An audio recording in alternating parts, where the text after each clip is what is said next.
Welcome to Nanak classes. दोस्तों, Nanak classes के YouTube channel पे आपका स्वागत है। आज हम बात करेंगे, संडे है तो संडे के दिन हम वीकली टेस्ट लेके आते हैं। तो आज 1 से 5 सितंबर 2021 के जितने भी most important current affairs Rajasthan के बनते हैं उनको हम टेस्ट के माध्यम से पिछले सप्ताह में हमने क्या पढ़ा उसका रिवाइज करेंगे। और आज एक खास दिन है, 5 सितंबर डॉक्टर सर्वपल्ली राधाकृष्णन का जन्म दिवस मनाया जाता है। इस उपलक्ष्य में हम राष्ट्रीय शिक्षक दिवस बनाते हैं। तो सभी विद्यार्थियों को राष्ट्रीय शिक्षक दिवस की हार्दिक शुभकामनाएं।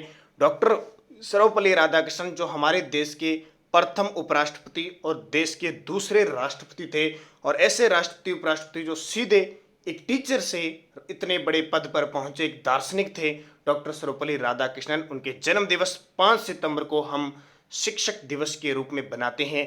तो एक बार पुनः सभी विद्यार्थियों को राष्ट्रीय शिक्षक दिवस की कोटि कोटि हार्दिक शुभकामनाएं। स्टार्ट करते हैं 1 से 5 सितंबर 2021 के current affairs revision class. Weekly test है। जल्दी से वीडियो को लाइक कर दो, शेयर कर दो। अगर आप चैनल पे नए हैं तो इसको सब्सक्राइब कर दो। और आज स्पेशल जो विद्यार्थी वास्तविक रूप से एक शिक्षक का सम्मान करता है, तो आज सारे विद्यार्थी वीडियो को ज़्यादा से ज़्यादा लाइक करोगे, शेयर करोगे। सारे विद्यार्थी जितने भी अपने मन से लाइक जरूर करना वीडियो को। पहला क्वेश्चन देखिए, टोक्यो पैरा ओलंपिक में अवनी लेकरा ने 50 मीटर एयर राइफल निशानेबाजी में कौन सा पदक जीता? और ये मैंने 2-3 बार आपको बता दिया, इसका नाम बड़ा खास है। अवनी लेखरा कौन सी है? निशानेबाज है। और 50 मीटर एयर राइफल में एक और पदक इन्होंने जीत लिया। तो कौन सा पदक जीता है? कांस्य पदक जीता है। कौन सा?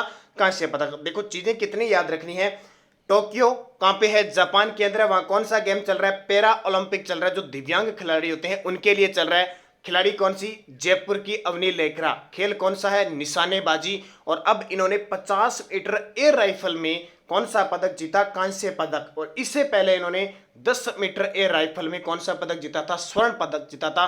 तो एक ही ओलंपिक में 2 पदक जीतने वाली भारत की पहली महिला खिलाड़ी बन गई। ये बड़ी बात है। तो अवनी लेखरा याद रखना। अवनी लेखरा को अभी वन जो अधिकारी होता है उसके पद पर भी नौकरी भी दी जा चुकी है। और बेटी बचाओ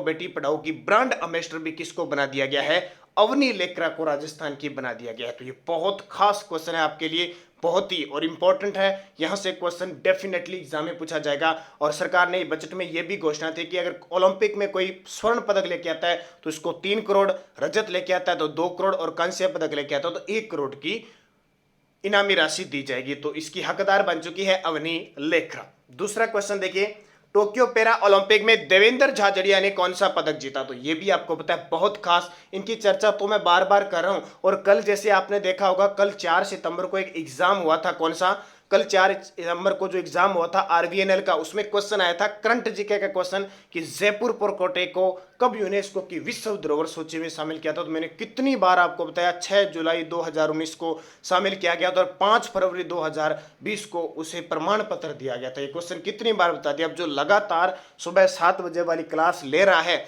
और क्लासें अटेंड कर रहा है जो भी हमारे द्वारा दी जाती है, उसके लिए तो इंपॉर्टेंट। कल मैंने टेलीग्राम पे और यूट्यूब आपको यूट्यूब कम्युनिटी में डाल दिए किस प्रकार के क्वेश्चन आए थे। और भी क्वेश्चन आए हुए हैं। वो जो बच्चे हैं जिन्होंने एग्जाम दे के आए थे, बहुत बहुत धन्यवाद उन बच्चों का, जो एग्जाम देने के बाद, मेरे कहने के बाद, उन्होंने क्वेश्चन कमेंट में डाले थे। उनको बहुत तो धन्यवाद और बेस्ट ऑफ लक कि उनका सिलेक्शन हो जाए। लगभग क्वेश्चन जो आपको राजस्थान जीके में करवा रहा हूं वहां से आपके क्वेश्चन आए थे। तो Tokyo para Olympic Devendra Jhajharia ने कौन सा पदक जीता? तो देवेंद्र झाझड़िया ने रजत पदक जीता। और देवेंद्र झाझड़िया चूरू जिले के हैं। तो ये क्लियर हो गया कि इन्हें कितने रुपए मिलेंगे? 2 करोड़ रुपए, क्योंकि इन्होंने पदक कौन सा जीता है? रजत। और खेल कौन सा है? भाला फेंक यानी जवेलियन थ्रो। किताब मॉन्क इन ए मर्क का विमोचन किया गया। यह पुस्तक किसके द्वारा रचित है? अब ये बहुत इंपॉर्टेंट क्वेश्चन है और ये स्टार लगाना आने वाले पेपरों में पूछा जाएगा। अशोक पनगड़िया की है। बहुत बड़े बात, राजस्थान के पहले न्यूरोलॉजिस्ट डॉक्टर है डॉक्टर अशोक पनगड़िया। इनकी पुस्तक मॉन्क इन ए मर्क, देखो इनकी पुस्तक इनके जन्म दिवस पर विमोचन होने वाली थी, लेकिन इनकी पहली मृत्यु होगी तो बाद में इसको विमोचित किया गया। टोक्यो पैरा ओलंपिक में सुंदर सिंह गुर्जर ने कौन सा पदक जीता?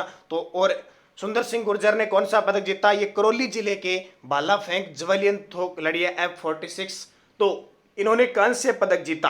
कौन सा पदक जीता? कांस्य पदक। और 2019 के अंदर, ये 2019 के अंदर इन्हें अर्जुन पुरस्कार भी मिला था 2019 के अंदर सुंदर सिंह गुर्जर को। एक तो उभरते खिलाड़ी है। और एक और आपको पता है, एक कृष्णा नागर हमारे राजस्थान के पैरा बैडमिंटन खिलाड़ी है, उनका भी पदक पक्का हो चुका है। अब देखो उन्हें रजत ही मिलता है या स्वर्ण मिलता है, तो हम कल की क्लास में जरूर चर्चा करेंगे। उन्हें एक पक्का पदक और हो गया राजस्थान की तरफ से।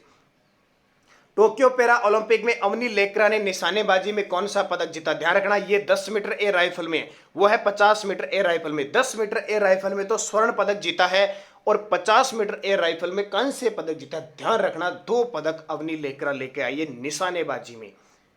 राजस्थान की बेटी मेजर रचना हुड ने हिमाचल की मणिरंग पर्वत चोटी पर तिरंगा फहराया, इनका संबंध किस जिले से है? राजस्थान की बेटी मेजर रचना हुड्डा ने हिमाचल की मणिरंग पर्वत चोटी पर तिरंगा फहराया, इनका संबंध झुंझुनू जिले से। तो बहुत खास है। देखो यहाँ पे मैं पूरे तथ्य के साथ रोज आपको क्लास दे रहा हूँ, तो ये क्लास आपको कितने क्वेश्चन आपने सही किए मुझे लास्ट में कमेंट करके जरूर बताया करो, ताकि आप जो सप्ताह में पढ़ते हो उसका रिवीजन आपको मिल रहा है। लगातार आपके साथ क्लासें मिल रही है आपको। और फिर मंथली का अगस्त महीने का आपको वीडियो मिल गया, अगस्त महीने का वीडियो देख लिया होगा। और मैंने दोबारा बजट का 2021-22 का पूरा बजट डाल दिया, जिसने नहीं देखा वो भी देख लेना। सारी प्ले लिस्टों में पड़े, कोई भी वीडियो देखना है आप वीडियो का नाम लगाइए बाई नाना क्लास। पिछले 6 मंथ का दे दिया, पिछले 3 मंथ आपको वीडियो दे दिया। राजस्थानी भाषा के लिए केंद्रीय साहित्य अकादमी पुरस्कार किसे दिया जाएगा? ये तो बहुत ही खास है। और हाँ, ये बता देता हूँ, कल के पेपर में 2019 का जो 2020 में दिया गया था राजस्थानी साहित्य अकादमी क्वेश्चन आया था। राजस्थान साहित्य अकादमी कौन सा था? जो रामस्वरूप किसान को दिया गया था, रामस्वरूप किसान को वो क्वेश्चन आया था राजस्थानी साहित्य का। रामस्वरूप किसान जो कहाँ के हैं? हनुमानगढ़ के, उनका ये क्वेश्चन आया था। अब ये नया ध्यान रखना और मिल चुका है केंद्रीय साहित्य अकादमी राजस्थान का, तो भंवर सिंह सामोर को संस्कृति सनातन दीठ के लिए मिल चुका है। तो पिछला जो मिला था वो कल के पेपर में टप गया, और मैंने कुछ दिन पहले ही आपको ये क्वेश्चन बताया था। बारीक बात के लिए रामस्वरूप किसान को मिला था ना, वो क्वेश्चन है। क्वेश्चन कैसे आया था? 2020 में बारीक बात के लिए राजस्थानी भाषा का केंद्रीय साहित्य अकादमी पुरस्कार किसे मिला था? रामस्वरूप किसान को। तो याद रखना, ये क्वेश्चन जिस प्रकार मैंने आपको क्लियर रूप से बताया वो चीजें सीधे सीधे डेफिनेटली आपको पेपर में मिल रही है। कृष्ण जन्माष्टमी पर विश्व के एकमात्र श्रीनाथ जी के मंदिर में नाथद्वारा महोत्सव बनाया गया, किस जिले में है? तो नाथद्वारा महोत्सव कहाँ बनाया जाता है? राजसमंद के अंदर नंद महोत्सव, रास महोत्सव और पिछवाई, ठीक है, कला कहाँ की प्रसिद्ध है? नाथद्वारा राजसमंद की। 29 अगस्त 2021 से प्रदेश की पहली हेलीकॉप्टर सेवा की शुरुआत किसके द्वारा की गई?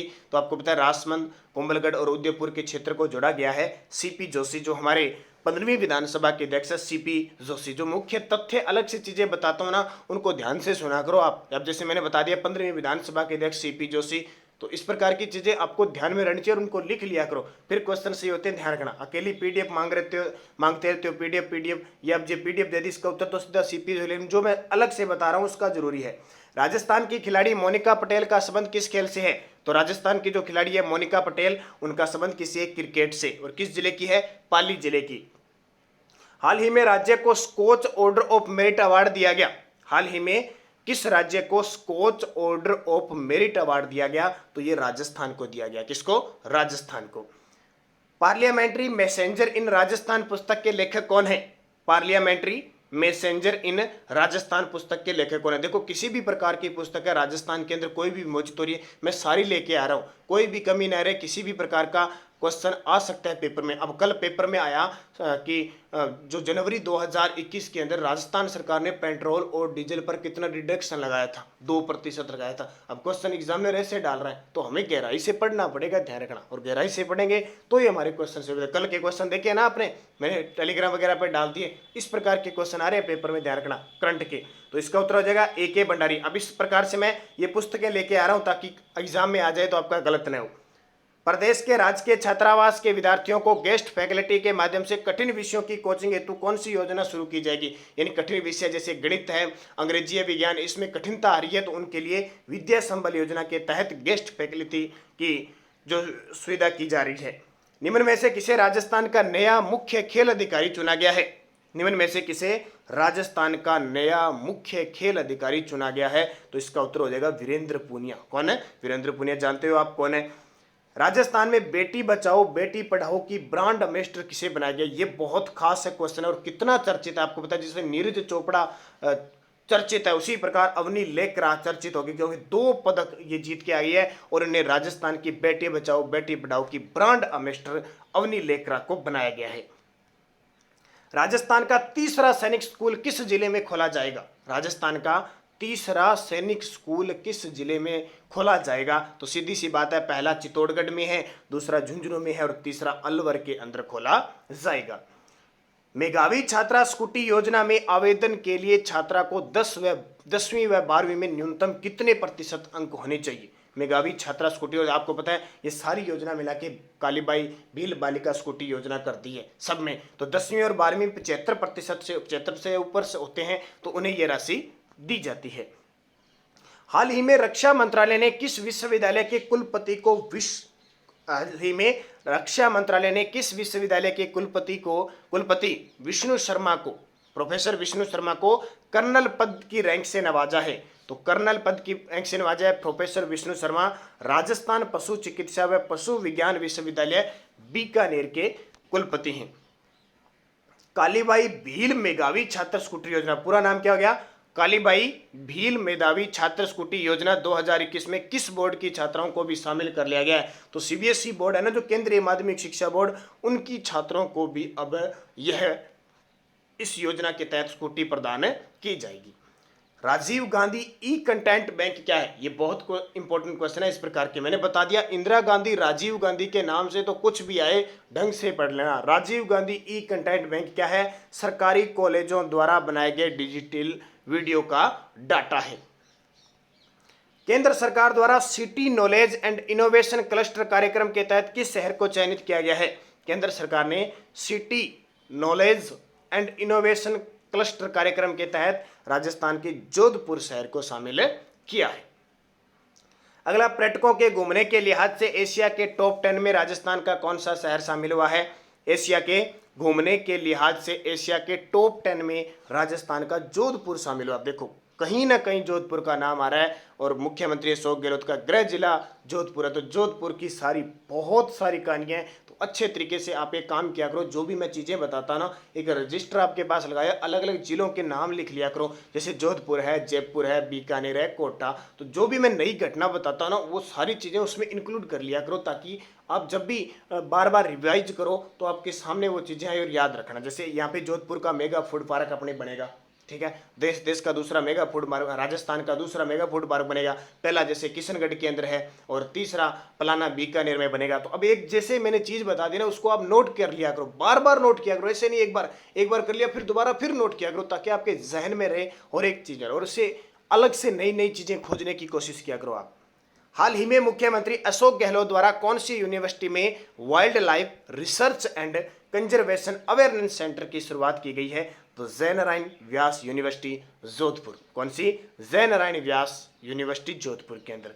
इसके अलावा हाल ही में गुलेसर सार का विमोचन किया गया, यह किन की गजलों का संग्रह? अब ये इतना इंपॉर्टेंट नहीं है, फिर भी मैं आपको क्वेश्चन दे रहा हूं, क्योंकि एग्जामिनर का कोई पता नहीं है किस प्रकार का क्वेश्चन दे सकता है। तो ये वेद प्रकाश मलिक की गजलों का संग्रह है। ऋषिका मुगल ने Miss and Mrs India Glam 2021 का खिताब जीता, ये राजस्थान के किस जिले से संबंधित है? ऋषिका मुगल ने Miss and Mrs India Glam 2021 का खिताब जीता, ये राजस्थान के किस जिले से संबंधित है? तो जयपुर जिले से।